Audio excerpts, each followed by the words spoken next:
Hello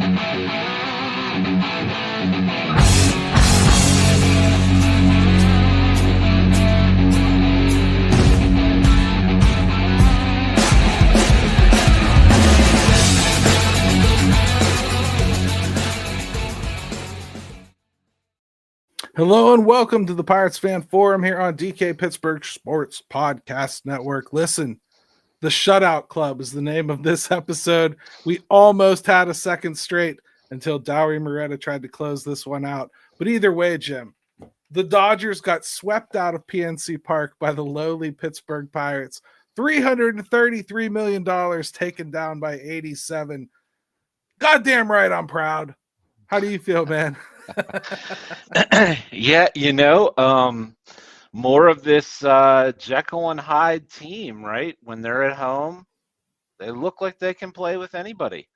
And then the road, they're way under 500, and I mean way under 500. But yeah, man, like sweeping the Dodgers hasn't happened in over 10 years in Pittsburgh. So, man, they almost kept them scoreless in the last two games. So what's there to complain about? What did you think of Paul Skeens tonight, man? I mean, he's under 2 on the ERA now, 1.98, 6 innings, 8 strikeouts, dominant. I mean, just dominant performance. He's the Cy Young, bro, unless he like stubs a toe big time on the way down, right?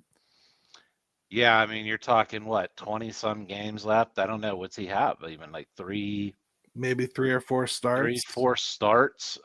He'd have to do something he's yet to do, which is pitch poorly. Yeah, pitch poorly in like 2, 3 or 4 games.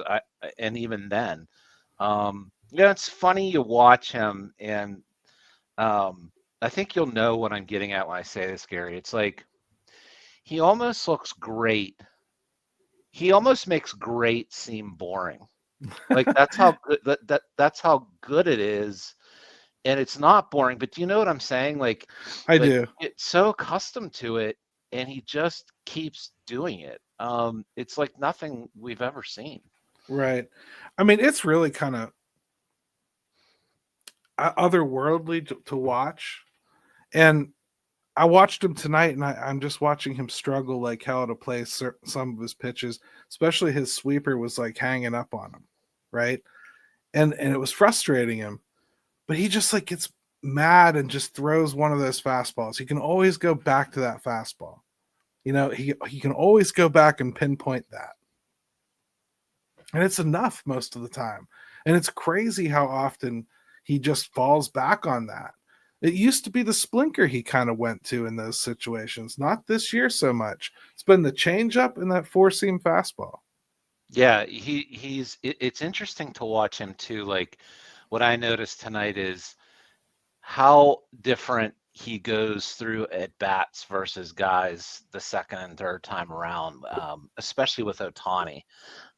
Just how different he'll approach each and every at bat with guys. So I just think that like, as a hitter, man, you're already dealing with so much with Paul, with the velocity, the pitch mix, and then he will completely switch it up on you each at bat. So it's like the only hope teams have against Paul Skeens is you try to foul off as many pitches as you can, just to get him out of the game quicker. That's like your only approach that will work, is just try to get him out of the game at like 5 innings if you possibly could. It's basically like everybody has to be one of those pesky hitters that is real hard to strike out, and that kind of a lineup can give him trouble. But there aren't very many of those kind of lineups anymore, you know what I mean? So right. Milwaukee, actually, oddly enough, is one of those lineups. So that might potentially, you would think, if our theory is true, is probably not a great matchup for him, Milwaukee. Yeah, Milwaukee will badger you to death throughout a game with their at bat. So, and by not a good matchup, I mean like he might go 5 or 6 and give up a run or 2. You know, right. Right, right. Bad match, bad outing for Paul. We should say. The Dodgers, though, I think they feel like they don't really have to do a lot of changing their game plan and approach. They've got enough hitters where they feel that they can eventually they'll get to you. And they did tonight. It just wasn't with Skeens in there because he wasn't going to give them an opportunity to do so. Did you end up going down for Shohei night and then getting disappointed that he wasn't there? Uh, yeah, so yeah, the second game, Shohei was supposed to pitch, and it turns out he was under the weather, is all I heard that it was. He Um, still played, but yeah, he DH'd. Um, that was a really interesting game to be at, though, because the Pirates kind of danced through the raindrops the whole game, playing with fire with that Dodgers offense, and they managed to find their way through it. Um, it was a great game to be at, so no complaints. I'm glad I got to one of them, but yeah, it would have been fun to see Ohtani pitch, of course. yeah, I think like that's something that doesn't happen in baseball as often as some other sports. Like the NBA will sit guys when they travel. Baseball's pretty good about that usually, so it usually is something kind of unforeseen whenever you miss a matchup like that. I mean, Shoei was the show really as far as like the Dodgers. They don't look like the Dodgers right now, do they? No, if you looked at Mookie Betts' numbers, you'd be shocked, right? Like Yeah, he's yeah, just, I mean, he has an OPS in the high 600s, Gary. Like it's like right. 690 something. Not having a Mookie Betts offensive type of year. Maybe the supporting cast isn't as good as it has been in the past. Pitching's been okay. I think their bullpen's still pretty good, but it doesn't strike me as a team that feels like no one can beat them. And I believe they're under 500 on the road. Like this is a different team than we've seen the Dodgers the last few seasons. It's going to be interesting, like as the playoffs start to approach, and we'll have plenty of time to discuss it because our team won't be involved. But No, we'll have plenty of time to give our worthless predictions. no, but it is shaping up to be interesting. This might be the year the Padres can squeak it out, and in some way, I would feel pretty cool about it if the Pirates helped them get over the top and win that damn division finally.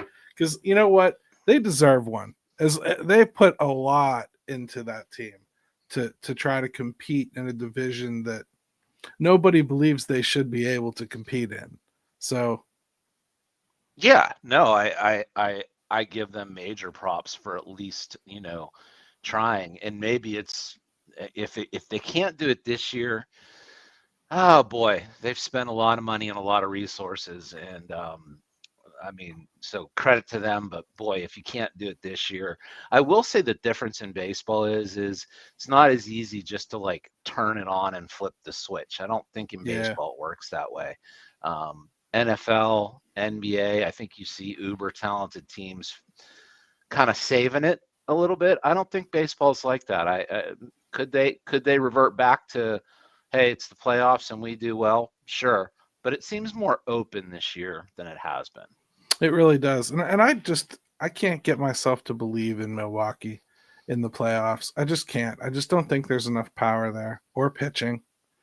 And as good as they are, I think they're regular season giants, and then I think in the playoffs, I got to see it to believe it. You know what I mean? Yeah, and Part of me almost trusts the Cubs to do better in the playoffs. They've got more of that star power. They can run with a short rotation. They don't have to get into their depth. yeah, yeah. No, this is a good discussion and a great argument for how you build your team, right? Because there have been other teams that have. There was one year the Minnesota was it Minnesota or Seattle? They won like 113 games in the regular season. I mean, it was insane. And then they lost in the first round. I think some teams are built to play well throughout a season, but maybe not built to win short playoff series. And the Brewers just might be in that boat based on personnel. We'll see. They could be getting lucky too because Philly's pitching is suffering right now. The league's kind of interesting. I'm just saying there was a boat race between the Giants and the Mets to get the NL East. The Cincinnati Reds have collapsed. I mean, just collapsed. So they're like they're 500 now. The Cardinals are under 500 now. Pirates are catching up to them because they've been on a real hot streak. Jim, it's actually kind of been fun to be a Pirates fan lately. I mean, what do you say we take a break and then we come back and talk about what it's like to finally kind of have a fun part of this season that has felt like a death march? At DK Pittsburgh Sports, we take pride in coverage that connects our city's fans to their favorite teams. Now, that connection's stronger than ever. Introducing our all-new state-of-the-art app. Find expert inside reporting and original podcasts. Check live box scores. Track the latest stats. Chat it up with our community of thousands of fans, all in one place. The new app from DK Pittsburgh Sports. Coverage that connects. All right, hey, welcome back to the Pirates Fan Forum here on DK Pittsburgh Sports Podcast Network. Make sure you do subscribe to the network, give us a like.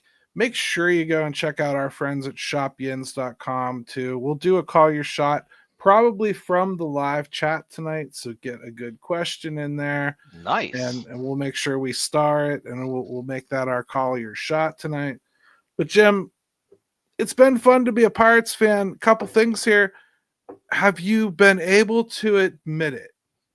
Because I know that's kind of the next step for when you're having a good time watching baseball, and it's a unpopular thing to enjoy in this town when when the team has been not doing well collectively. But when they're on a really good stretch, have you been able to enjoy it and kind of put it out there a little bit that you're having fun, or are you not enjoying it because it doesn't matter? No, it's tough. It's funny. I do go back and forth a little bit, and that's part of just simply because it almost feels like you can't fully allow yourself to think about what may be simply because you don't know what the off season is going to bring, and we've all coached ourselves to be disappointed when off season rolls around. So look, you can see so many of the pieces on one side being there. So clearly that's encouraging. I don't know about some of the specific players that are playing a little better, if that makes me feel any better on the offensive side of things. So I go back and forth, Gary. I know that's waffling a bit, but I mean, certainly the last couple months, they've been a better ball club. They've just been better. So it's tough for me. Yeah, I think so much still depends on this off season, and I just don't know where things are going to be. I get what you're saying. I feel like in some ways what they're doing on the field, it should affect things, but what they're doing on the field, I think one of the most popular takes that I've seen is that they're going to screw around and get Jarrington to keep his job. Like almost like what decision they make with the front office trumps whatever's happening on the field. Like if the team's playing really well, and guys that we all openly mocked and complained about, like Tommy Pham, have actually turned out to be pretty damn good contributors to this team. I'm not saying we were wrong. I'm not saying that he's been great. I'm not even saying he shouldn't be on the hot seat. It's been a long time. But the system's in a better place than it's ever been. We acknowledge on a weekly basis we've never seen pitching like this ever in a system. And now some of these hitters are starting to actually come through. Like Nick Gonzalez looks like a real piece. Horwitz looks like a real piece. Yeah, they got to figure out O'Neal Cruz, but I'm not sure if that's on them per se. Brian Reynolds looks like Brian Reynolds, you know. Now, Henry Davis is in a lot of trouble, but they got Flores that looks like an interesting option for catcher. Even if Henry doesn't hold on to it, Triolo's doing something. He's going to be a major league player next year, one way or another. Right. Whether it's Yeah. playing and hitting enough to play or just being the utility bench guy. Yeah. I mean, so like when you look around the field, I'm like, okay, I'm going to get most of that back. We still have the power problem. There's a couple guys a couple positions that they could potentially go fill. And we hope they do, Jim. But are we running a guy out of town that kind of built something pretty decent and we're just mad that it took too long? I mean, just let's be as honest as we can. We talked about this on the way to Altoona. Because we were discussing this as a topic we were going to have to tackle at some point. At some point, we were going to have to discuss, have we been wrong here?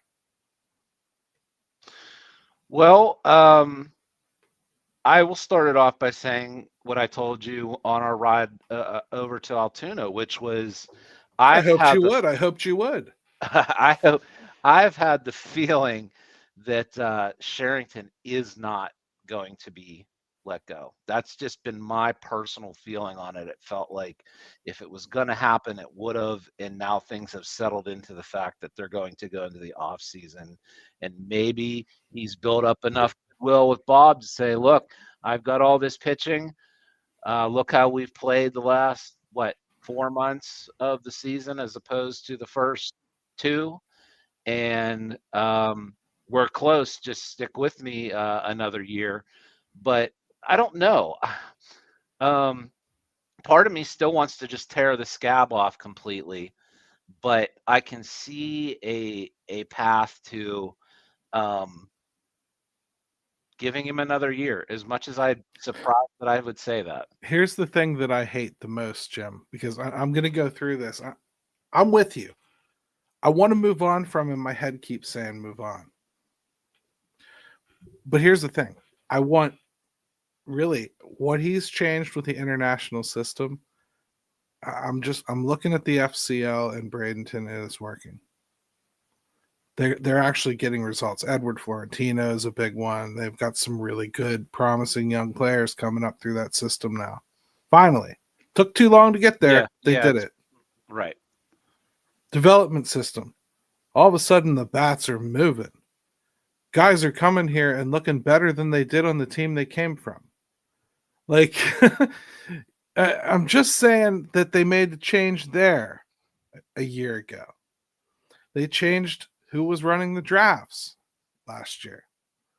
I think we're liking those results. I love the pitching coaching right now. Strom and Marin, and I love what they're doing. Yeah, I love what they're building.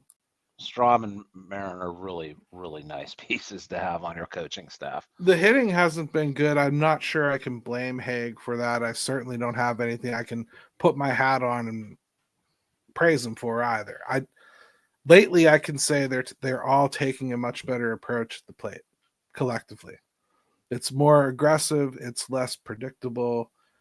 Guys are getting their swings off.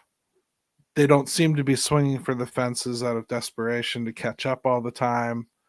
There just seems to be a little bit more cohesion there, so I'm not hating it.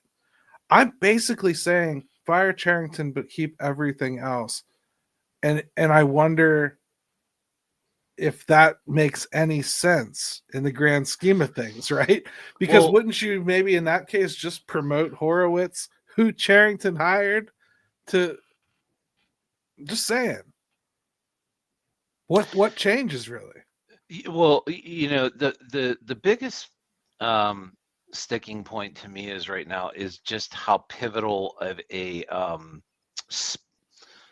specific point in time this is with the Pirates and everything that's going on, and how does that look if you make this move and the Pirates don't make the right move out of it, or they keep Sherrington and it falls apart. This is year number 3 coming up for Skeens. Like, if they ever have to get something right, it is this time right now. And it's Right. the stakes are so high because it's such a pivotal moment for them as a franchise. And that scares the hell out of me. Okay, I mean, I don't know why it scares you. It's not like we're gonna die if they lose, but like, I'm just Well, saying, I like, would like to have Paul Skeens pitch meaningful baseball for the I, Pittsburgh Pirates. I get that, but I guess what I'm saying is like meaningful baseball comes in a lot of forms. They're probably about, well, we'll see where this season ends. For all I know, they're gonna hit 76 again, Jim. They only need to go like what 12 and or no, it was 13-9 before they won, so now they got to go like what 12-8, something like that. Is I that don't what know. it is now? Yeah. Can you watch this team finish with the same record again? Well, Jim, they really could. And I mean, like, there's no way that you should look at that and go, yeah, keep the GM. All I'm saying is everything that he's built here has worked pretty good. And what I want to say is that he may be that guy that kind of like came in and did a whole bunch of like dirty ass plumbing work. And then an architect in a really nice suit came in and built a beautiful building on top of it. I think we could be looking at that kind of situation here, where like he kind of did a lot of the ugly grunt work that was never going to catch any praise. And then somebody comes in and right on top of that foundation is able to build, because the next GM is in a brilliant situation. And if you argue that, you're just deathly afraid to give Ben Cherington any credit at all. And he has done some good things. Yeah, I mean, it's a situation where you're right in the sense of it takes a long time to build a foundation to being able to build on top of it. I guess the playing the devil's advocate part of it would be is can you fall back on, well, it's just taken too long. It's like not maybe maybe at like some of like when you were talking about at the very low levels and how they had to restructure and redo everything, but just at the major league level that it's taken too long. So he's lost that right to see it through. I can get behind that. What if like he really was very restricted on money to the point where it was basically like, we're not going to spend until you tell me that spending is the thing that gets us over the top, because this team that you build is that ready. And that was just going to take X amount of years to do, especially with COVID. That's the $64,000 question with all of this has been is, does he have money to spend and he's just not doing it or choosing to spend it in places like analytics and whatnot? Or has he simply just not had it and he's been the good soldier about it? You know, or is it, or maybe it's a combination of both. It feels that way, Jim, because like I was wrong about Tommy Pham, right? You were wrong about Tommy Pham. I was very, very wrong about Tommy Pham. We've been wrong about a lot of players like that. You know, like we wanted Rowdy cut, I think, in May last year. And then he turned it around, right? And there we were at the game together cheering for him that one day. Hey, we can admit when we're wrong sometimes. But no, I mean, granted, but I'm saying like these were shoestring signings. They weren't a lot of money. I don't believe that he's going to work going like, man, the cheaper I do this, the better I look. So to me, in one way, it's almost real dumb to sit here and assume that he has been getting a lot more money and deciding not to spend it for some freaking reason. I'm sorry, I don't believe it. That's always been the part with me too, that GMs they want money. You know what I mean? Like they will spend it. And so I just would find it hard to believe that he had been given more to spend and then just said, no thanks. Like Greg Hoyle here, he brought this up actually on my Locked On show. he was talking about like if we just had a couple or a couple more bats, we probably could have made the playoffs this year. And I started really thinking about it, Jim, and I thought, okay, well, you wouldn't have gotten one where Horowitz was because you expected him to play. And this is not a team that is going to replace somebody they expect to be a starter, even if they're going to be injured for a month or two. And you know that. As dumb as that is, even though you could have gone out and gotten someone like Dominic Smith and actually patched a hole. You know what I mean? For free off waivers. But, just saying. Or you could have like kept Miguel Andujar. But no, just saying. Anyways, it's not like there's not ways that you could have done things better or smarter there. But could two players really have changed things that much? Think about how much really 5 or 6 WAR is in baseball. What kind of player you have to be like a 5 or 6 WAR player. Well, what does that mean? Wins above replacement. Let's say that you get 2 5 or 6 WAR players. This team is like 10 wins better than they are. I don't think that's playoffs yet, right? I think that's like a little better than 500, but not much. Yeah. And I wonder how much that would have cost. Because 5 or 6 WAR is a lot. Do you get what I mean? Like that's like Kyle Schwarber's probably going to be like what, a 7 this year? Like and to your point about some of this is every year the free agent market kind of stinks anymore. There's just really like teams have gotten very good about not letting guys get to free agency that are worth keeping. You know what I mean? Like it's just not like it used to be where there was a lot to choose from out there. And then you take the top names off the board because they're going to places, which markets they're going to. And then so you're left with the best of the rest. And then their market is propped up a little bit. And none of them are usually even sure things. So it makes it really difficult now to do anything, I think, in free agency as opposed to what it used to look like in baseball. Teams are better at not letting that happen. Yeah, for the most part. Or like teams are better at not letting it be their problem because they trade them off before that decision has to feel like that. You know what I mean? Like, Sure. So, and then there's a lot of these extensions that come after that, or I don't know, Jim. I feel like we went into the season talking an awful lot about they needed 2 bats or they needed, and as we've watched this season play out, I think my main takeaway is, I think first of all, the pitching staff, if I'm really honest with myself about how it developed as the season went on, I think it needed this season to kind of become a little bit more of a pitching staff. A lot of those kids really needed introduced to Major League Baseball this year. A lot of guys had to get themselves stretched into actually viable pitchers.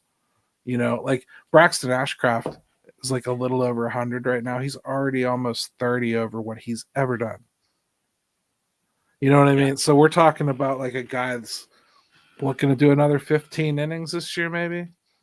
They'll be careful with them. And I think 15 innings, you probably shut him down around 120, 130. Like this season needed to happen in a way just to get the pitching groomed. And I'm not saying they shouldn't have like supported it with hitting, but I think we might have seen a little shakiness anyway is the point. And I'm not sure how much gas they have left for a playoff run at this point either. Well, yeah, and it's funny. Everybody liked to point to the Diamondbacks that one year when they got in the playoffs right at the wild card and they won like 84 games. 84, 85 games, something like that. And you look at it anymore, and I think this even bared out a little bit last year. You look at wild card leaders, Yankees, 15 games over 500. The Red Sox, 15 games over 500. Take it to the National League. The Cubs, wild card, 20 games over 500. The Padres, 12 games over 500. Like, teams are going to win. The Mets are, even though they've been terrible, they're still 10 games over 500. Like, maybe that was a little bit of wishful thinking on a lot of people's parts, that, well, you get that 85 wins and maybe you get in. I don't know that lasts. If I that's think something you I count on. think you're generally, as a fan, in the season, if your team's putting up a record like that, you feel like you're in it. Like the Reds right now are all the way back to 500. They have suffered recently. Yeah, they're But I five but I games out at 500. but I bet their fans still feel right this second like they're in it. It's a long shot at this point, but they feel like they're still in it. Their games matter, right?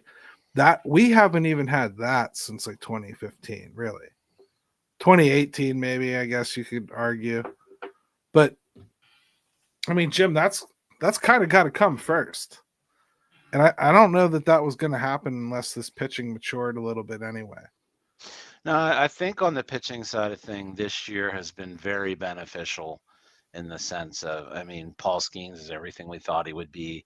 Mhm. Oviedo has taken more time because of his setback, but now he looks to be really up to speed and ready to go. Ashcraft has looked really good in his role. Bubba, for the most part, has looked really good in the sense that he's getting some time at the end here to really feels what it's like to be a major leaguer. So I don't disagree with you on the pitching side. The trick is now, how do they get to the next step, Gary? How they get to this? How do they get past what they are right now? I feel like, first of all, they need a viable O'Neal Cruz. He's going to come back. They're going to depend on him to be at least what he was this year, if not better. They need better. But he's going to be a big component here, man. Like, the reality is they're not probably going to sign a free agent that's more impactful than O'Neal Cruz is capable of being. That's the reality. If I were to go after any free agent, my dream right now is probably Grisham from New York. He can play anything in the outfield. He's hit a ton of home runs this year. A good hitter. I think he could move Cruz over to right field and alleviate some problems that I think we're seeing in center field aren't going away. You can't be a center fielder and not pay attention all the time, Jim. Not just when you're hitting a home run, not just when you're having a good game, not just when you stole a base, not just when your kid's in the crowd. You got to be locked in when you're in center field. And that kid is not. And I'm like, my leash is mighty short with him next year. I'm just saying, it is. They've got better coming. He's probably the most important thing that they have to figure out, how to keep him engaged and fully invested. His paycheck ain't going to do that. Not this year. No, it's not. I mean, he has hurt himself in that regard. And arbitration's already uncomfortable, even whenever you're pretty good. Yep. They want to find ways to make to not pay you. He's probably the biggest thing right now. And I will say it has been up until the last couple months that I have always said with O'Neal Cruz, give him time. I think he'll figure it out. I have backed off that feeling a little bit. I'm not sure that he will figure it out. I'm not sure just how fully engaged he can be in this environment here in Pittsburgh. It's frustrating. He's very much like George Pickens to me. And I don't mean like that he's talking crap like George Pickens did. I don't think he's like that. All the talent in the world, for whatever reason, just cannot put it to application on the field. Just cannot get the mental side of the game down. that's the part that sucks, because he's not a dumb kid. He's not. He's just he wants to have fun and wants it to be a game, and that's great. But you've got to be able to push through and play the game well, even when it's not particularly fun. Like when you're struggling, you can't exacerbate the problem by going into a deep dark hole where you just don't do anything well. Pick yourself up with your defense. Pick yourself up by walking. Like, at least take a good at bat and try to get on base. You know what I mean? Like, he's just going up there and flailing. He's a very hard guy to read. Let's just say that right away. Like, there are times when you're watching him, and I always want to be careful with that with anybody, because like, you can misinterpret body language and things like that. He's super hard to get a read on, because sometimes it really just looks like he is totally going through the motions. So I don't know. I think that like would be maybe if I'm having Ben Sherrington in for an end of a year review, I say, how are we going to get to O'Neill Cruz? What's the plan there? And if he answers that well enough, then maybe he can stay. And if he can't, then maybe I need to go find someone that can do it. because you're right. They're not going to go out and find anybody that you wouldn't pay, and they're not going to land anybody of significance. We already know that you can't hope to get out of O'Neill Cruz. I just don't know how you do it.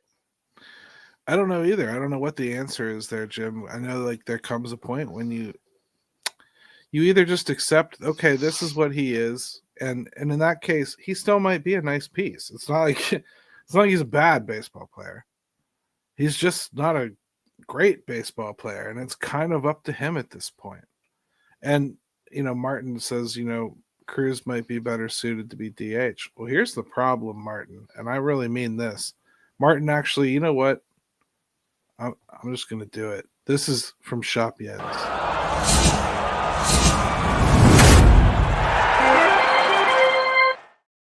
Get your butt over to Shop Yens. Call your shot this week is Martin Whitehurst here. Boom. Marty coming in with a nice comment. He says Cruz might be better suited to DH, and I hear this a lot, Martin. My problem with it is it's a premium. That arm talent that he has is a premium, and I'd hate to not use it anywhere.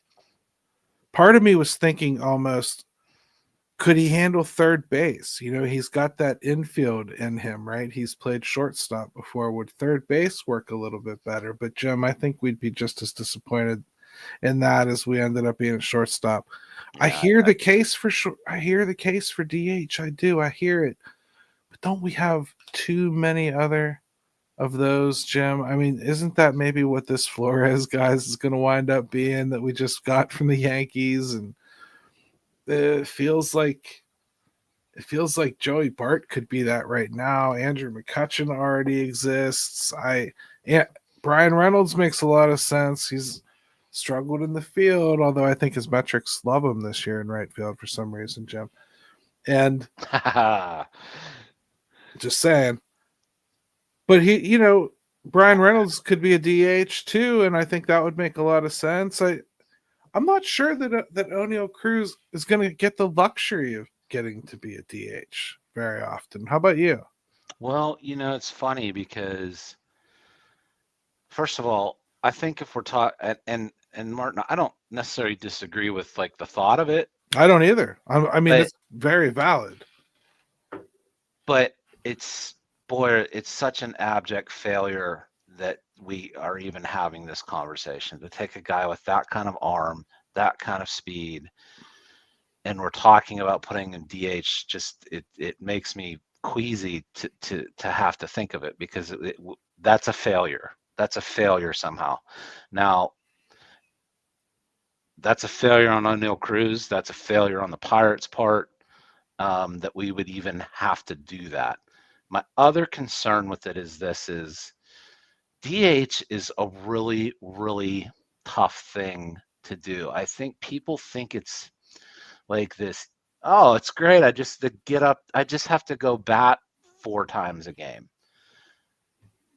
You're already talking about a guy that sometimes doesn't seem all that engaged in things. I And just even want Kutch will say that's the 100% hardest part about being a DH, just keeping yourself it. involved in the game.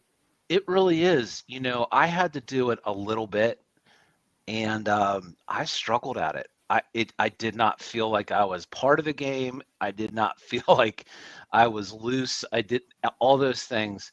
I just think that maybe we oversimplify that, and then I worry about it with O'Neal Cruz on top of it because we've already seen him not be fully kind of, locked in at times. I don't Yeah. know if that's good for him. It sucks because so much of like what can actually be achieved here with this turnaround relies on a guy that I think right now at best we all have a tenuous feeling about, and that's O'Neal Cruz. Like I personally do not have any reservations about Brian Reynolds. He's gonna be fine. He's gonna be Brian Reynolds. Eventually he'll slow down. Even if he is slowing down right now, he's not so slow that I should expect it to be terrible next year. If Kutch comes back, you know what, Jim? I kind of expect 10 home runs. I feel like he wouldn't come back if he didn't think he had it in him. That said, thinking and actually having are two different things, but I trust him because his reputation means a lot to him. You know what I mean? But Cruz, man, I don't know that I can say that, but we're definitely going to have to deal with it. And I don't know. It's so much of it hinges on that. It almost doesn't matter what the GM is either. Everything we talked about around that diamond, none of that's changing. Mm-hmm. None of that's changing no matter who they hire. They're locked in on all that stuff. That's true. It's not like a new GM comes in and all of a sudden they magically have $70 million to spend. Yeah. That's not going to happen. Now, if your argument is, well, I want someone to come in here and trade some of this pitching, and I want them to be able to do it, and I don't trust Sherrington. Okay, I guess I get that. I look at Brian Reynolds right now, and I agree with you. Of course, his season has not been good, but even in an awful season, which he has had overall, he's still at a 724 OPS and now has 15 homers and 70 RBI on a team that he's still a productive player. Yeah. Right. So, I mean, it is what it is there. That I would probably consider doing, but how many times can we move O'Neal Cruz around? Like right field, third, DH. Like if we're asking all this, is maybe the answer is that he's not going to be someone we can depend on. Jim, you know what? We need a big bat, and I can think of one. But it's crazy. I mean, absolutely bat S-word crazy, Jim, to bring it up. And that's what we're going to do when we come back anyway. All right. At DK Pittsburgh Sports, we take pride in coverage that connects our city's fans to their favorite teams. Now, that connection's stronger than ever. Introducing our all-new state-of-the-art app. Find expert inside reporting and original podcasts. Check live box scores. Track the latest stats. Chat it up with our community of thousands of fans, all in one place. The new app from DK Pittsburgh Sports. Coverage that connects. Welcome back to that there Pirates fan forum down there on DK Pittsburgh Sports podcast. Yeehaw. So listen, Jim. Sounded like Drewski there. I've been hearing from some scout buddies of mine that they can't think of any good reason whatsoever why Connor Griffin shouldn't be given every opportunity to win a spot in spring training next year. And according to them, the Pirates are open to that. Now, we again have to preface this with we don't know who's going to be making that decision, or maybe we do. And maybe we really do. I don't know. But it sounds as though they're going to leave that door open. And he's kind of played like somebody that should have that door left open. Are you a little afraid of him skipping AAA altogether? Like, do you think that would be a mistake with him? I know that you've wanted to be a little careful. I know his father wants them to be a little careful, but I'm sure he wouldn't turn his nose up at his kid getting promoted to the bigs either. And eventually he'd figure it out, wouldn't he? You would like to think so. He could probably be a guy that you could bring up that even if he wasn't completely ready, would figure it out as he went along and still be productive just because of the tools that he has and the way that he plays the game and the speed that he has. He would impact the game enough to still be a positive WAR good player. Yeah, I mean, it worries me. I think jumping from Double A straight to the majors at his age, being that young, of course, I have some reservations about it. But if he finishes, and they're almost done anyway, if he finishes out the season looking like he is, he gets another off season of work. I would not place any restrictions on him going into the spring. I wouldn't. The reason that I'm not going to place any restrictions on him heading into this spring is because, damn it, Jim, I already did that heading into this season. I mean, like, even when we were talking to him, he was more grounded than we were. Like, he was talking about a couple years, being able to potentially maybe get a chance. And I'm sure that everything's gone more swimmingly than he possibly imagined too, right? Sure. But if you're ready, you're ready. And like we talked about like when we saw him, he's got a major leaguer's body already. This isn't one of those instances where I think you're going to call up a kid who physically is not developed enough to play yet. I think that would be a mistake. I think this would be an opportunity I'd be open to. In fact, I would love it if they would just go and just right now sign him for 10 years and just be ready. And that way there's no messing around about the decision at all. It's just when he's ready, he's up here. We're already paying him, so be it. I fully endorse getting him signed. I think he's exactly the kind of kid that, from his makeup to his abilities, that you feel very confident handing him a long-term deal to keep him here longer.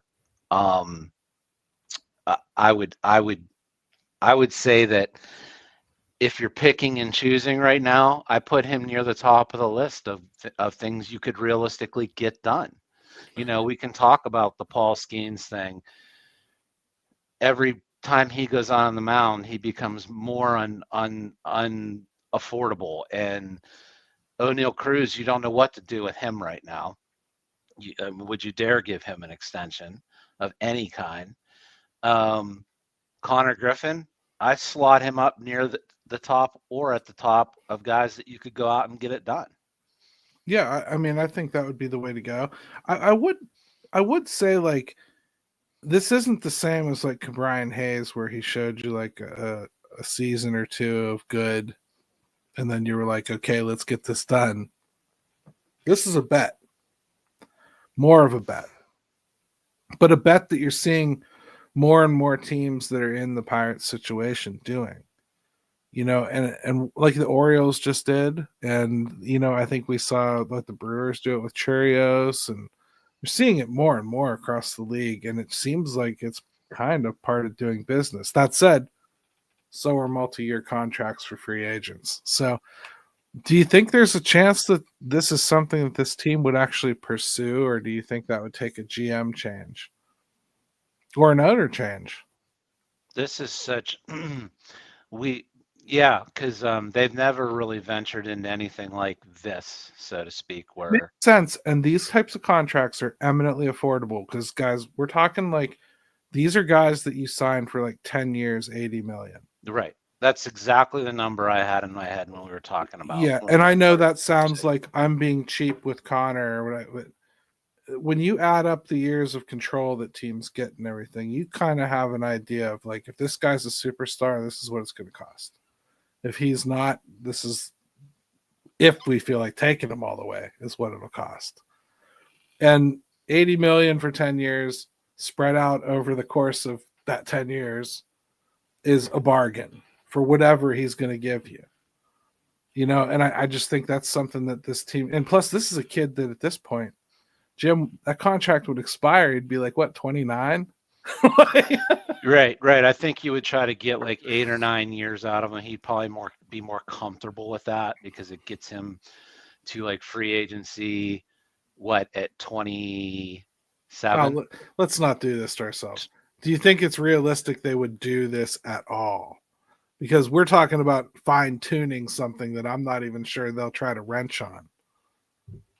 I think if they're ever going to take a chance and do something like this, it would be with Connor Griffin. I do.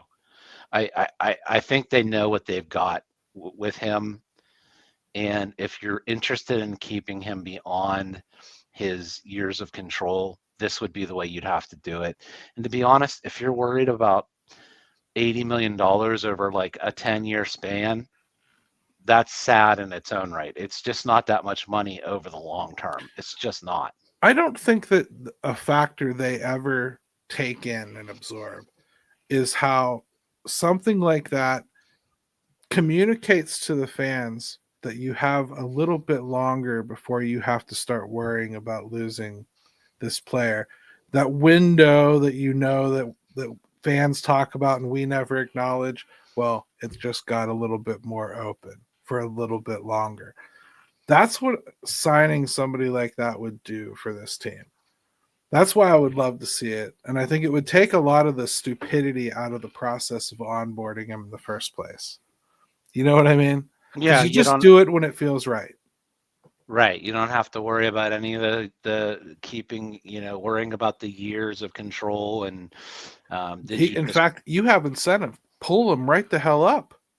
Get that rookie of the year if you can. You're shooting for that rookie of the year because you're not going to lose a year of control now. You're just going to get a draft pick. You know what I mean? Yeah. Like you abuse the system that this stupid league built. Take advantage of it. They've made it impossible for these kids to turn down paltry contracts like that, really. Yeah, that's the reason they exist in the first place, is because teams know it's such a long process for some of these guys to get paid that they're willing to take that security for far less than their market value would have been had they been in some other type of system. I would agree. I think the Connor Griffin thing to me is a no-brainer. And I agree with you in the sense that it removes so much of like when to call him up, when to bring him. Are we wasting a year here? The fans can actually sit there and say, man, we've got this guy for the next 8-9 years. You can actually look at him as he progresses if they decide to keep him in the minors, and you can rest your head. You can rest your weary Pirates fan head down and go, I know for a fact that baseball team would not have him down there if they thought he could play up here because they're already paying him. Right. It's such a message that this fan base needs from this stupid team.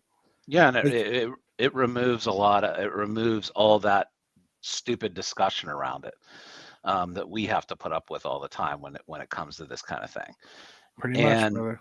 I think too, like because I know what this feels like. I think everybody does right now because we're doing it with Skeens. Is every time the guy pitches, I'm thinking it's one less start. I get to see him in a Pirates uniform. You know what I mean? Like we already know where that clock is and how it's ticking. And it's not far off before we're having some really probably sad discussions about what we're going to do with Paul Skeens. And to be able to push that out, and you have a guy that could possibly be Bobby Witt and have him for 8-9 years, man, why would you You have not? to do it. You have Right. to, right? I think that's going to be probably the thing that I'm going to look for the most in the off season. And I don't know if that's in Ben Charrington's bag of tricks. I don't know if that's something he would consider. Maybe it's that maybe that's going to take one of these younger guys that thinks a little bit differently. That they hire away from somewhere else. Because that's the sort of thinking I believe if the markets are going to stay like this and Major League Baseball is going to continue to operate as it does or something similar, that's the best path forward for, I think, smaller market teams, is to try to take as much advantage as you possibly can of what you do see coming, and get out in front of it. Yeah, it seems to be if you've got guys you think, and you better be You better relatively be right. sure. Yeah, You you better be can't right. just be handing these things out, but you get enough of them. And when I say that, I mean even two or three of them coming along, especially Connor Griffin. But we've got some young guys that it'd be really interesting to see where they go. Uh, that you have to maybe start thinking this way. It's the way to get. It's the way to kind of cheat the system in your favor. And yes, it's a little bit of risk, but how else are you going to compete? They're taking a risk too. They're committing to you for like a decade. I mean, like I think that it's a perfect thing for this team to pursue, regardless of who the GM is. I don't know that Bob would actually understand what's happening, but I would trust somebody should probably be able to explain it to him. That's That's probably their best bet at getting a real bat up here quickly, Jim, from the system. Termar looks good this year. Flores looks like he could help. Those three, and then who? I mean, like, I guess we're going to go back to the well on Nick York. Have we flushed Billy Cook out of our system yet? Are we done with that? What do we think of Cam Devaney? yeah. I think the I think at some point you have to start, saying to yourself, if one of those guys like a Billy Cook happens to figure it out, but he's not young. Like, you know what I mean? Like, he's not a young kid. Neither's Devaney. No, neither is Devaney either. So Nick York is. He's young enough, right? You could do Nick something with him. Nick York is still in that age where you can hope to get something out of him. Yeah, like But yeah, I think our buddy here saying Emerson Valdez, hitting the hell out of the ball in Double A, but he's still got a lot of strikeouts. I worry about his path here. At least I don't think it's a next year solution for him. I think that's another year. But yes, he's one of the bats coming too. I hope he steps up. Yeah, and I think going back real quick to that whole thing we talked about Connor Griffin, I just wanted to say this is where an owner that's maybe a little bit plugged in more and maybe a little more baseball oriented would take the reins about the Connor Griffin situation and say, we need to get this done. And I don't know if Bob even has an inkling to have that idea. No, and I know that this is this Paul Skeens situation. It seems bleak. It does. It does seem that there's no way they'll be able to do it. This is what I think 29 other owners honestly would find a way. You know what I mean? Like there's when you get that guy that like people are that said, the Angels had to let Ohtani go. It takes two to tango. And Soto had to be let go. He wasn't going to sign anywhere. I guess it takes two to want to do that sort of thing. Maybe that's why I'm suggesting ambushing them in minor leagues with the contract, right? Yeah, well, and Paul's in a different situation too, in the sense of now he's got 2 years under his belt, and it's been historic. And he's not hurting for money. And he wants to win. So I'll tell you what, man. If 2027 goes a certain way, and there is like, say they come out of it with a salary cap, and you can say whatever you like out of it but there certainly is a groundswell of people talking about it a lot more, right? In Major League Baseball, it's getting discussed a heck of a lot more.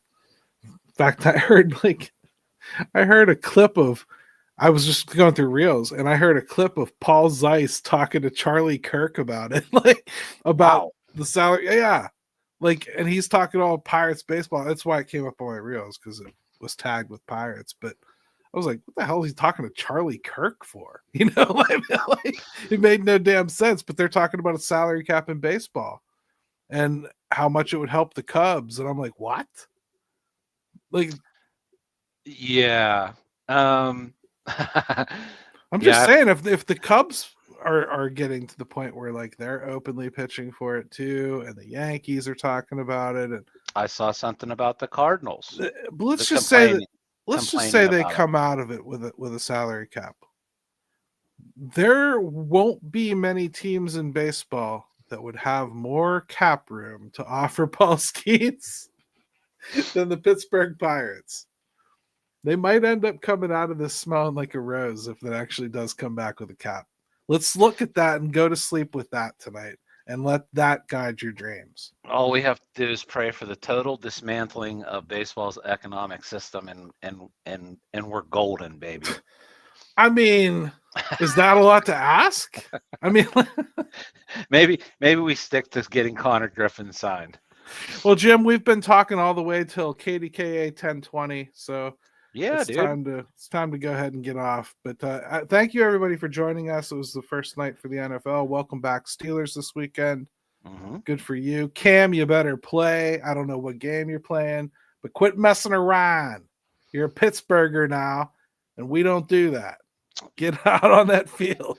yes, we Pittsburghers, we love hard, but we hate hard too. So Cam, don't be screwing this up now. Right.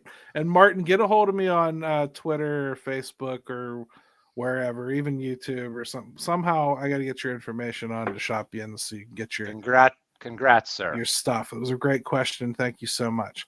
All right, everybody, let's toss it off to Ben. We'll be back next week with another new episode. Hopefully, we're talking about the Pirates continuing to dominate baseball and charge their way to 85 wins by never losing again the whole season, Jim.